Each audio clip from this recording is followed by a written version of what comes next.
Thank you, Dr. Cook. Wow, a lot of people. Well, welcome, families, friends, faculties, and staff.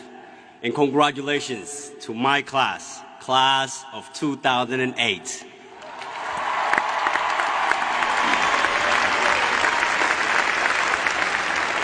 Today, I could think of no better way to begin my speech than to express my deepest appreciations and gratitude for those who supported us and guided us throughout our journey thus far.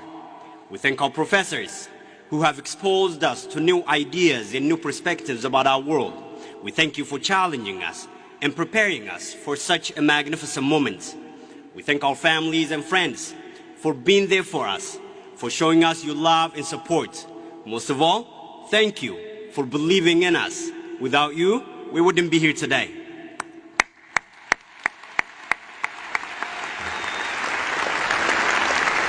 My fellow graduates, you did it. All the hard work, or you wouldn't be standing here today.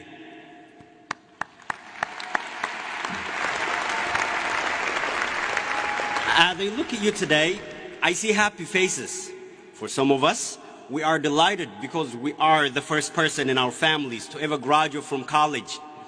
I was born in a small village in East Africa, Oromia. I came to this country when I was 16 years old.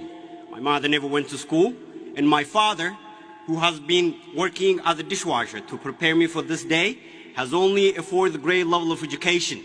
I learned how to read, write, and speak in English language after I came to America. I graduated from Jefferson High School in 2003 and started PSU in the fall of the same year. It wasn't an easy road for me. Since English is not my first language, I had to take 2 years of ESL in high school.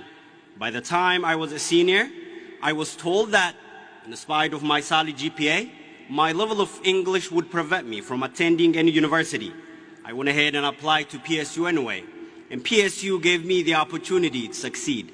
I was also awarded various scholarships, including the Diversity Recognition Scholarship. Thanks to PSU, my father can now proudly say that he too had a son with a university degree.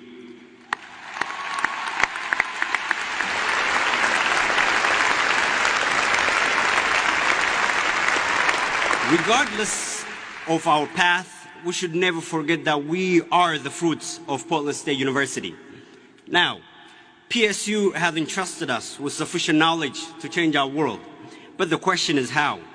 To me, changing the world starts from changing yourself and striving to contribute to your world in a micro level. Think globally, act locally.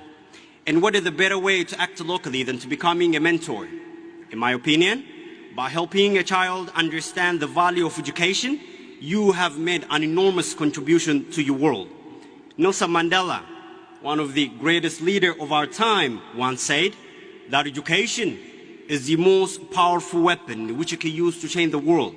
Today, we stand here well equipped with that weapon, and each one of us has an obligation to utilize that weapon effectively. We must use it to fight poverty, illiteracy, corruption, racism, sexism, and to promote love and peace that our world needs so much today.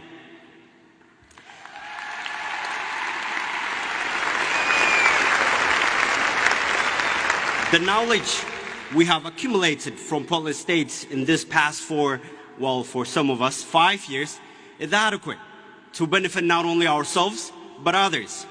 There is a saying in my language, Ifa hubbo keessa hin ta'in, roughly translated, this means, do not be among those whose knowledge benefits only themselves. Thus, let us share our knowledge with others. Let us become mentors and positive role models to those most in need.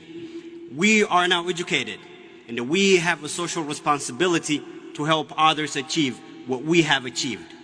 As you leave this commencement today, I challenge every one of you to pause and think about the millions out there who never had the same opportunity.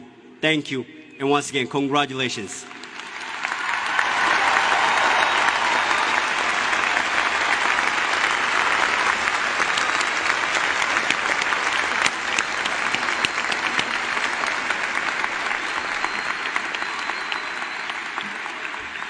Thank you, Mr. Wari.